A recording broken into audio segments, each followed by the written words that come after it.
Hello, my name is Benjamin Hart. I'm an American attorney and the managing director of Integrity Legal here in Bangkok, Thailand. Unlike virtually any other video I've ever made, I'm going to appeal, even at the beginning of this video, for not just folks to like and subscribe this video, but to please share it. And the reason is I think I've come upon something. It hit me within 8 hours of making this video. Basically, last night I was laying in bed and I had kind of the antithesis of the eureka moment of Archimedes, where he, figured out the principle of displacement by sitting in the bathtub, and he went running down the street naked saying, "Eureka, I figured it out," sort of thing. It was sort of the antithesis of that insofar as I think I've fallen upon what I can only describe as what could be a very negative outcome for Thailand in terms of banking and her overall economy, which I will get into the deep analysis of that here in a moment. But I would ask the audience that watches these videos regularly, and that's primarily made up of the expat community here, and you're very much appreciated, I thank you. But there's also a cohort of English-speaking Thais that I'm well aware also watch these videos, and I'm hoping that you folks also will take heed to this video, because I think I was sort of misdirected insofar as my concerns about the OECD and the WEF and their undue influence, as I've discussed at length in many other videos on this channel. And I was more concerned about conceptual issues associated with Thai liberties. Yeah, hence the title, sort of taken from Julius Caesar, Mark Antony, saying, "Friends, Romans, countrymen, lend me your ears." I'm hoping to gain some attention in this video to this issue, and not for what I've been talking about in the past, which is just the sort of general threat, if you will, to inherent Thai liberty. No, this is more acute, and I'll get into the acuteness of it here in a moment, but back to my audience. Please share this, if for no other reason, expat community, if you're hopeful that we might see a rollback of some of this egregious and frankly onerous banking policy in the past, roughly 1 month that we've seen being rolled out. I think if policymakers here in Thailand see the conclusions that I'm going to draw to what's going on here, what I see is going on here, they may at least put a moratorium on this stuff to basically re-examine it before rolling it out further, because it is, in my opinion, I'm going to go ahead and put this sort of meme from the film Clear and Present Danger, where the president in that film says he's talking about drug cartels representing a quote-unquote clear and present danger. I think that this represents a clear and present danger to Thailand's economy. And go ahead and throw Admiral Akbar from Star Wars up there, Return of the Jedi, where he says, "It's a trap." I truly think I was looking at this from one angle, just purely sort of the personal liberty and privacy aspects of it, my views that it represented a threat to those liberties here in Thailand. More acutely, I think this whole thing has proven to be is a Trojan horse designed to undermine Thailand's banking system, and thereby triggering a mechanism not unlike 1997. In fact, I think it's very similar to 1997, and I think the foreign undue influencers, if you will, who want to bring this about are doing this in a sort of neo-colonialist, if you will, operation, if you will, to undermine Thailand's economy so they can indirectly and directly benefit. In much the same way the West, in many ways, benefited from Thailand's the terrible position Thailand was put in economically in the aftermath of 1997. And I came to this conclusion because we've been inundated, frankly, with inquiries, correspondence from folks talking about the banking situation, problems they're having. Their accounts are being frozen, their digital accounts are being frozen, they're going to the bank, they're having all kinds of problems. And my first response was, this is awful. You know, I looked at it from the liberty standpoint, privacy standpoint, and then I said to myself, you know, people aren't going to keep banking here. And this is when it hit me like a ton of bricks. That may be the point. These, I think, primarily European influences, these European interests want to trigger something similar to 97 for Thailand so that they're, quite frankly, and I'll get into citing why I would call them these, faltering economies can be unduly enriched at Thailand's expense, is basically what I'm talking about here. And let me also be clear, I do not believe that this is I don't think the Americans have anything to do with this. Now, you can look at my background and you can say I may have some inherent bias, but that's not why I think that. I think that precisely because when Trump came in, he specifically rejected in an executive order the OECD specifically, citing national sovereignty. And let me get to that. Going over here to whitehouse.gov, the Organization for Economic Cooperation and Development, OECD, Global Tax Deal, quoting directly, memorandum for the Secretary of the Treasury, the United States Trade Representative, the Permanent Representative of the United States to the Organization for Economic Cooperation and Development, subject, the Organization for Cooperation and Development, Global Tax Deal, quote, the OECD Global Tax Deal supported under the prior administration not only allows extraterritorial jurisdiction, which means a foreign power having jurisdiction within the national boundaries of another power.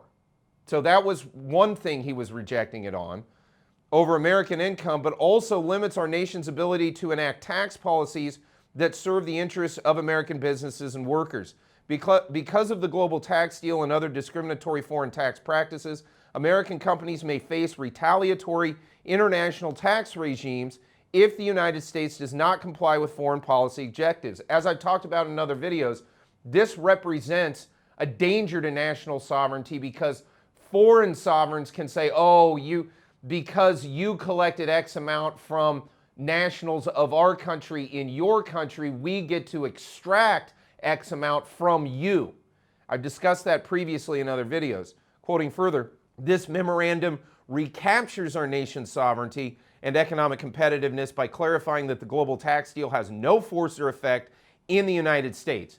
Quoting further, the Secretary of the Treasury and the Permanent Representative of the United States to the OECD shall notify the OECD that any commitments made by the prior administration on behalf of the United States with respect to the global tax deal have no force or effect within the United States, absent an act by the Congress adopting the relevant provisions of the global tax deal. As discussed previously, Thailand has been, since this new government's been in, since 2023, Thailand's been exploring the idea of OECD. But again, it's to the best of my knowledge, Parliament hasn't passed any legislation enacting this, similar to what's being described here that Trump rejected. They said, look, you've come in here under the auspices of we're exploring it based on the notion that we intend to possibly pass legislation. We're not doing that, and I'm affirmatively telling you we're not doing that. That's what Trump is saying. We've had to deal with, under this government here thus far, we've had to deal with this exploration of OECD, and since then, we've been seeing all of these changes to banking protocols, this alignment of, oh, we need you to come in multiple times in some cases and align your SIM card to your bank records, very almost Soviet-type stuff, and I've discussed this at length in many other videos, but it's a definite byproduct of the OECD, and in my opinion, it also runs part and parcel with the policies being pushed by the World Economic Forum, who this government, or at least I should say the core coalition party, which currently makes up what I call the rump coalition that's currently, albeit rather nominally and through a marginal sense, governing Thailand, seems so enamored with. The prior Prime Minister, Srettha Thavisin, seemed enamored with the World Economic Forum, as I discussed at length. The now suspended current Prime Minister of Thailand, Paetongtarn Shinawatra, who we are still awaiting a final court ruling coming this Friday on her fate politically, but she had the envoy from the World Economic Forum to the Purple Room not some 2 months ago, which I discussed at length at that time. again, they seem enamored with these policies for whatever reason, and I don't want to get into their possible motives, but long story short, I was viewing it purely from the standpoint of, oh, this goes after our liberties, worry about this from a privacy standpoint. I'm starting to think this is a Trojan horse. This is designed to undermine the banking system itself and cause economic calamity for Thailand, not unlike 1997, which would then benefit the European interests that are behind these policy pushes to begin with. And again, I don't want this video to be viewed as hyperbole, but I do want it to be viewed as a warning to everyone. And again, it's my reasoning for I want people to share it. I do not want to see anything akin to lack of confidence in Thailand's banking system. To be clear, I think this can be rolled back. I think we have a real opportunity here, especially in coming weeks, to see a U-turn on many policy objectives that have been promulgated these last 2 years that, quite frankly, I don't think there's been any popular mandate for whatsoever since the coalition was created in 2023. So let's start there, that this is not a time to panic. It's a time to reasonably assess the situation and make policy decisions that are in the best interests of Thailand. But that said, what am I talking about with regard to a Trojan horse? Okay, as I've discussed, I've been getting emails, calls, all kinds of messages, comments and videos of people talking about all kinds of onerous stuff that's put on them from banking. Now I'm starting to see people say, hey, I'm just going to start pulling my money out. What do I need to do to, possibly do that? Now, I'm not saying that there's an overwhelming consensus of people that want to do that, but people are concerned. What happens if that concern sort of manifests itself into a larger number of people saying, hey, I don't want to continue banking? Could that have the impact like in the film Sneakers? I'll go ahead and put a meme up from Sneakers. I'll put a link in the description below from the film Sneakers, where Ben Kingsley is talking to Robert Redford, and he says, posit, people think a bank is financially shaky. Result, people begin to withdraw their money. Conclusion, the bank actually is financially shaky. That was the thing that came into my mind, is why is this still being pushed? Why push this? Why incessantly push this when it could have a detrimental impact on people's desire to bank in Thailand and ultimately the overall banking system? And at that moment, it hit me like a ton of bricks. In my mind, and this brings us to the reason for the thumbnail. The thumbnail is from the movie The Jackal with Richard Gere and Bruce Willis. I'm sort of a spoiler alert here. The end of the film, there's like a twist ending where they find out they're actually protecting the wrong person. Link in the description below to that scene. But basically, he says, Richard Gere's character is talking to Sidney Poitier, actually, who's in that film, also in the movie Sneakers, by the way. So he says to Sidney Poitier, he says, we've been chasing after this guy. We've been hot on his tail, and what's bothered me is he's so cautious, but he still keeps coming. And it ultimately, again, spoiler alert, the twist is they're guarding the wrong person. They think they need to be guarding the FBI director, and it turns out they need to be guarding the First Lady. That's the sort of twist. This is the moment that hit me in my head, and the reason for the thumbnail is it all came from, I thought of that movie, and I said, why have they kept coming? Even though this could be detrimental to the banking system here in Thailand, why has this continued? And then I thought of the situation involving COVID here, where officials here in Thailand, in my opinion, were acting in good faith.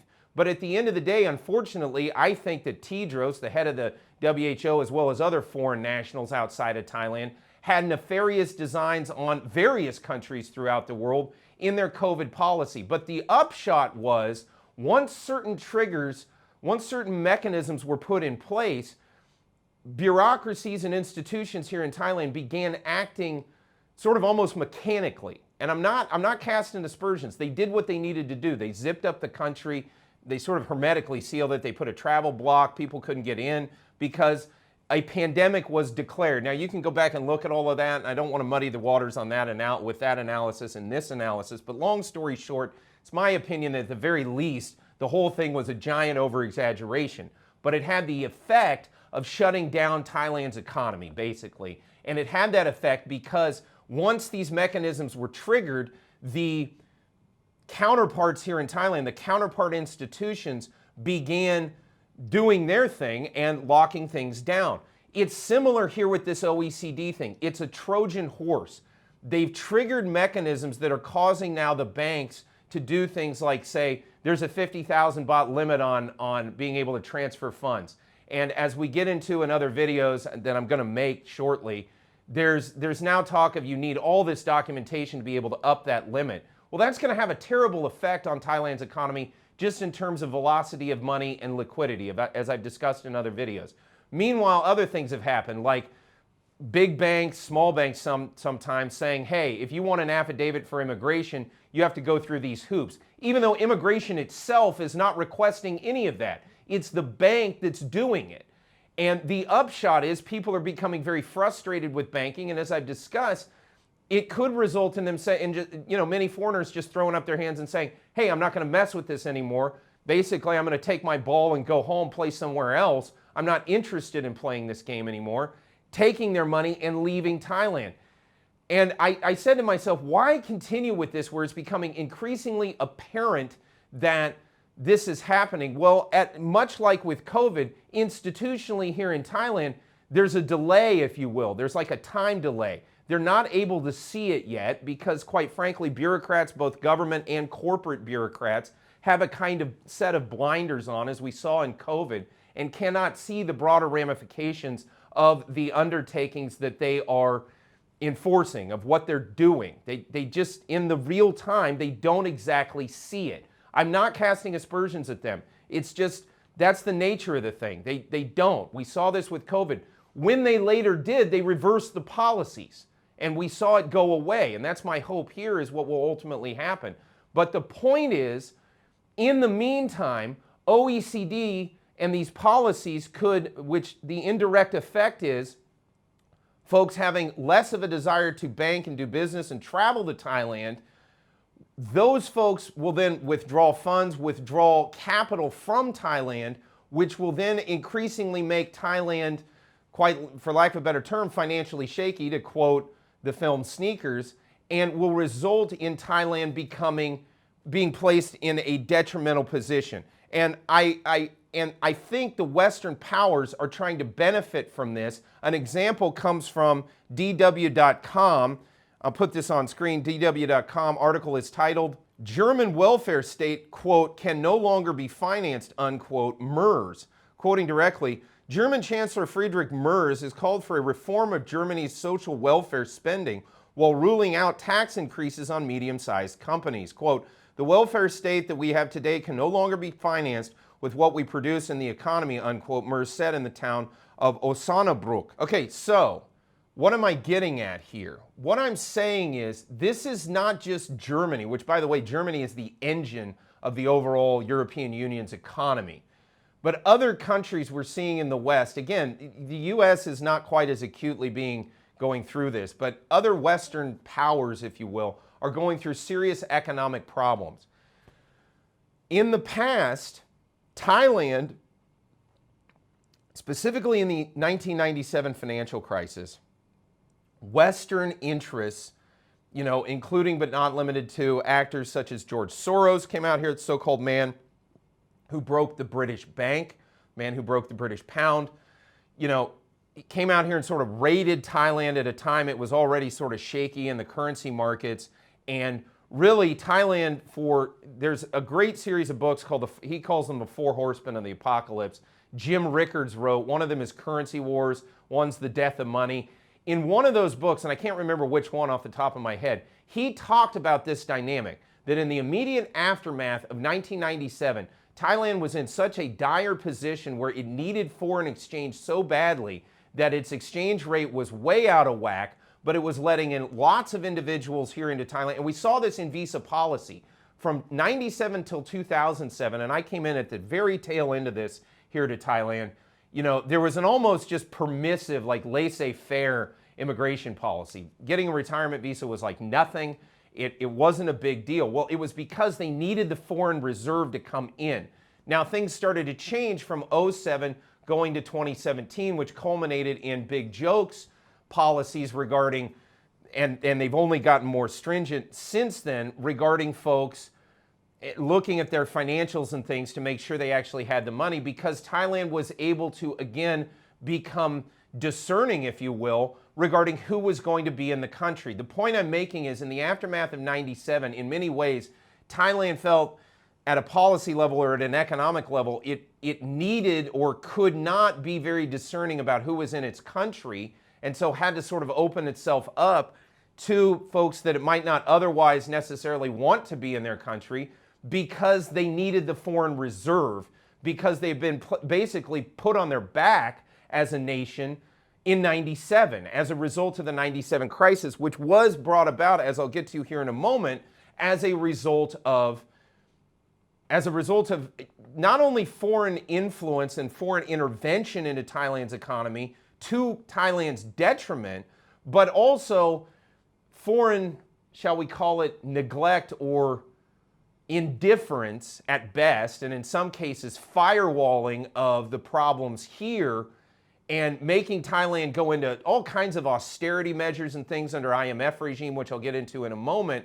But also, I'm going to be a little bit critical. I'm going to put this up on screen. The Committee to Save the World, that's the Time magazine cover, and we'll get to this article here in a moment, where you see Alan Greenspan, Robert Rubin, and Larry Summers as the Committee to Save the World, so-called. And they talk in there about how when all this was happening, they were essentially convincing, I'll get to it, let me just quote. This is from the Three Musketeers Time.com archive. So Time.com article is titled The Three Musketeers. We'll put the cover, because I remember this. I read this article when it came out in the '90s as a kid. I'm just kind of a nerd like that. I read that at the time. And I read about how this Committee to Save the World sort of firewalled the American economy and some of the Western economies from what was happening in Asia by basically telling them to do things like austerity, that when we got to the Lehman crisis, basically a decade later, these same economies weren't willing to do that to themselves. They ended up printing money. They did quantitative easing in order to get their economies out of this stuff. But they told the Asian economies, most notably Thailand, to go through all kinds of very harsh austerity, and Thailand had to open herself up to foreigners, especially foreign nationals from Western countries that had a disproportionate exchange rate, open it up to Thailand for those folks to just come flooding in. For good or ill. I do understand that those were heady days for expat land. But from the standpoint of the Thai people, it's really that was not exactly a positive development. That said, quoting directly from the Three Musketeers, quote, "In late night phone calls and marathon meetings and over bagels, orange juice, and quiche, these three men, Robert Rubin, Alan Greenspan, and Larry Summers, are working to stop what has become a plague of economic panic. Their biggest shield is an astonishingly robust U.S. economy. Growth at year's end was worth 5%, double what economists had expected, and unemployment is at a 28-year low. By fighting off one collapse after another and defending their economic policy from political meddling," so these guys were just kind of out doing what they wanted, but more importantly, they were firewalling the problems in the East and making those countries have to just deal with it, notably Thailand, and not necessarily, later on going through, it was sort of a do as I say, not as I do kind of thing, or in the inverse of that. When we got to the Lehman crisis, the so-called great financial crisis in about 2006, 7, and 8, the response was not what they recommended for the Asian countries, which folks here in Thailand are acutely aware of. Quoting further, "The three men have so far protected American growth, making American investors deliriously, perhaps delusionally, happy in the process." And let me be clear, I'm not saying what they did was wrong. They were pursuing the national interest, okay? But that's the point here, and that's the point of this video, is these outside undue influences now here in Thailand are pursuing their own interests. Thailand needs to pursue her interests in fending this off, because I believe this stuff is a Trojan horse specifically designed to induce a situation very much like 1997 in order to yet again put Thailand on her back, or at least on her back foot, so that foreign Western sovereign nationals or supranational organizations can benefit thereby. Quoting further, It has meant some very difficult decisions. In some of the nations devastated by the crisis, there is a growing anti-US backlash, and politicians such as Malaysian Prime Minister Mahathir Mohamad complain that Reuben Greenspan and Summers and their henchmen at the International Monetary Fund have turned nations like Malaysia and Russia into leper colonies by isolating them from global capital and making life hellish in order to protect US growth. So again, this was the aftermath of the crisis. Now, what triggered it? Going over here to Wikipedia, wikipedia.org, 1997 Asian financial crisis. The 1997 Asian financial crisis gripped much of East and Southeast Asia during the late 1990s. This crisis began in Thailand in July 1997 before spreading to several other countries with a ripple effect, raising fears of worldwide economic meltdown due to financial contagion. However, the recovery in 1998-1999 was rapid, and worries of a meltdown quickly subsided. Now, to some extent, the so-called Committee to Save the World, I think, did some good things. They isolated it, but they isolated it much as the Malaysian Prime Minister pointed out. It was like, yeah, but it's sort of like quarantining, somebody and just being like, sorry, you've got to go through hellishness, but to save us. I mean, yeah, we get it. You had to do what you had to do. In this situation here presently, we can avoid this by doing a U-turn on all this OECD stuff and not undermining the confidence in Thailand's banking system to begin with, which could thereby trigger this same type of economic series of events from occurring again. That said, quoting further, originating in Thailand where it was known as the Tom Yum Goong crisis on 2nd July, it followed the financial collapse of the Thai baht after the government was forced to float the baht due to lack of foreign currency to support its currency pegged to the US dollar. Capital flight ensued almost immediately. Now that's the key point. Capital flight is what caused it to metastasize instantaneously. What is happening with these OECD policies that are now sort of propagating or trickling down through the system, and we're seeing having an impact most acutely right now on the expat community, but also Thais are seeing this stuff as well, is we could see capital flight. And capital flight is what triggered the crisis before. Quoting further, capital flight ensued almost immediately, beginning an international chain reaction. At the time, Thailand had acquired a burden of foreign debt. As the crisis spread, other Southeast Asian countries and later Japan and South Korea saw slumping currencies. Again, I'm not saying this stuff is exactly the same, but what it led to is that capital flight, then Thailand was put on its back, and then in came, for lack of a better term, the vultures. And different types of vultures came in different ways. One of the things we saw in the immediate aftermath of this is there were a couple of allowances of foreign institutions and nationals to own land in Thailand. If you go back and look at the turn of the millennium, going in 98, 99, 2000, the few instances you see in Thailand of foreign land ownership were instigated in the aftermath of this crisis when the IMF was imposing austerity or recommending austerity onto Thailand, and then Thailand had to respond by doing things that, frankly, she otherwise might not have done. That's what's worrying me here. Again, this is being used as a Trojan horse to undermine the confidence of the banking system, which could then trigger capital flight, which could then put Thailand in a position not unlike the situation in 97, where people are then upset, if you will, about the system here in Thailand, and it results in Thailand being put back on her back economically, and therefore basically, quote unquote, easy pickings for foreign interests to come in here and, sort of plunder the place. I'm seriously concerned about this. That said, quoting further, the economic crisis also led to a political upheaval, most notably culminating in the resignations of President Suharto in Indonesia and Prime Minister General Shawalit Yongchayut in Thailand. There was a general rise in anti-Western sentiment, with George Soros and the IMF in particular singled out as targets of criticism. Heavy U.S. investment ended, replaced by mostly European investment. Now, what we've seen in the last 20-odd years here in Thailand is increasing cooperation between the United States and Thailand, as well as other countries. But to some extent, European interests have been somewhat on the wane here. And I'm starting to wonder if some of these interests are trying to spur their ability to invest. And I use that term in quotes because, you know, when Thailand was on her back in the aftermath of the 97 financial crisis, this so-called investment, like buying land that could not otherwise have been bought prior to these basically terms being imposed upon Thailand under the IMF, there was a reason that there was anti-Western sentiment and anti-IMF sentiment, because those institutions and those those interests were viewed as preying upon Thailand in the aftermath of that economic situation. And again, my point here is, again, Europe was sort of unduly enriched as a result of this. The German chancellor has just said, hey, we can't fund our welfare state. That's a big statement from that guy, okay? That's a huge statement, actually.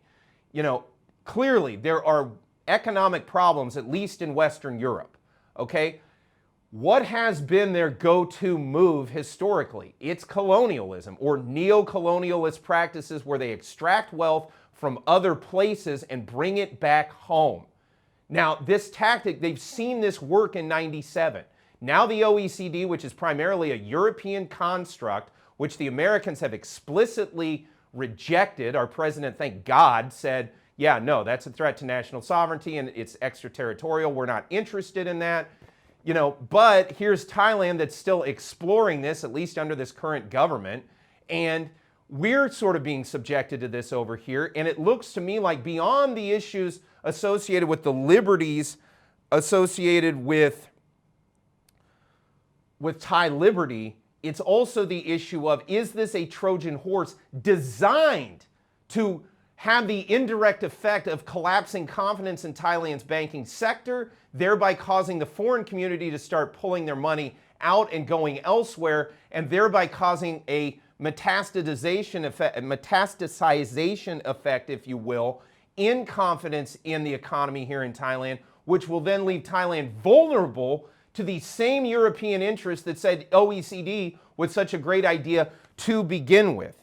And again, if you go back and look, frankly, since we saw this government and all of their WEF thoughts and desires, again, it hasn't been things that have been really good for Thailand. I go back to the digital wallet, which, by the way, is currently still under consideration by the courts here, which could result in a quote-unquote nuclear situation politically, where we could see dozens, if not hundreds, of politicians, members of parliament, senators, etc., which I've discussed in other videos, being removed from office because of the way that that was put in. But as I said at the time, they wanted a massive increase in national debt in order to implement these digital totalitarian tokens that would track and trace all of our transactions here. My concentration, unfortunately, because I just didn't have the vision to be able to see what was happening, my concentration was on the liberty side, was on the privacy side. I was concerned about digital money. I didn't see that maybe the entire point was to increase the national debt in order to undermine Thailand's economy and thereby put Thailand on its back so it could be the prey of foreign interests who wanted to unduly feed upon Thailand in much the same way they did in 1997. And this is my genuine concern. I know there are good people in the government here in Thailand. I know there are people that act in good faith and that are concerned about the national sovereignty of this country and that are concerned about the well-being of the Thai people. And again, as I said at the beginning of this video, I urge everybody who's watching this, this isn't hyperbole. There's a reason I haven't done plugs or talked about any of the usual stuff in this video that I otherwise would.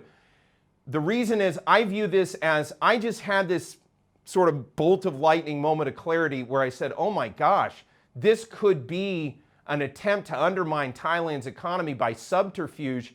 And the moment it hit me that they could be, that they, you know, whatever you want to call it, supranational interests, could be trying to place Thailand into another situation similar to 1997, I just said to myself, oh my gosh, this is almost like an emergency level thing insofar as we need to be extremely concerned about this. I know that there are good folks in the Thai government. I know that there are good people acting in good faith for the national interests of Thailand. We need to seriously consider halting this OECD stuff, putting a moratorium on this so we can re-examine whether or not this is good for Thailand. Because if these trends continue, I am seriously concerned we could end up in a 1997 type of situation, something similar there too. and the aftermath would be nothing but devastating for Thailand.